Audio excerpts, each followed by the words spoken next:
쿠팡에서 유출된 개인정보 계정이 3,300만 개가 넘는 것으로 확인된 가운데 외부 해킹이 아닌 내부 소행인 것으로 파악됐습니다.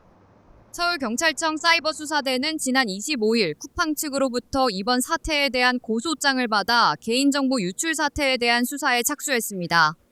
쿠팡 고객 정보는 쿠팡에 근무했던 중국 국적자가 유출한 것으로 파악됩니다.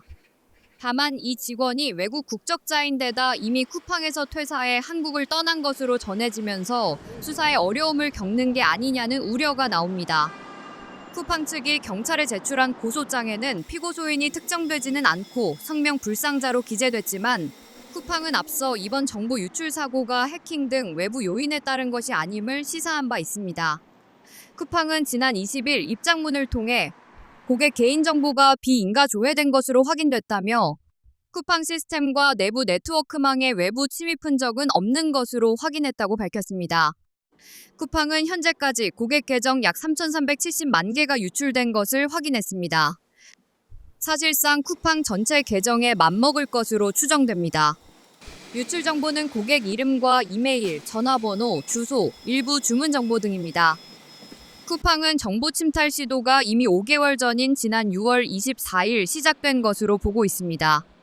SK텔레콤과 KT 등 대규모 정보 유출은 주로 해킹으로 인한 것이었지만 이번 사태는 직원 소행으로 추정되면서 쿠팡의 내부 관리 허점이 드러났습니다.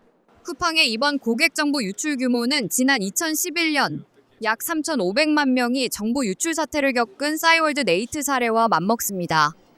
당시 이 사고는 해킹으로 인한 것이었습니다. 개인정보 보호 위반으로 개인정보보호위원회로부터 역대 최대 과징금 1,348억 원 처분을 받은 SK텔레콤의 개인정보 유출 역시 해킹 사고였습니다. 경찰 수사와 별개로 정부는 민간과 합동조사단을 꾸려 사고 원인 분석에 나섰습니다.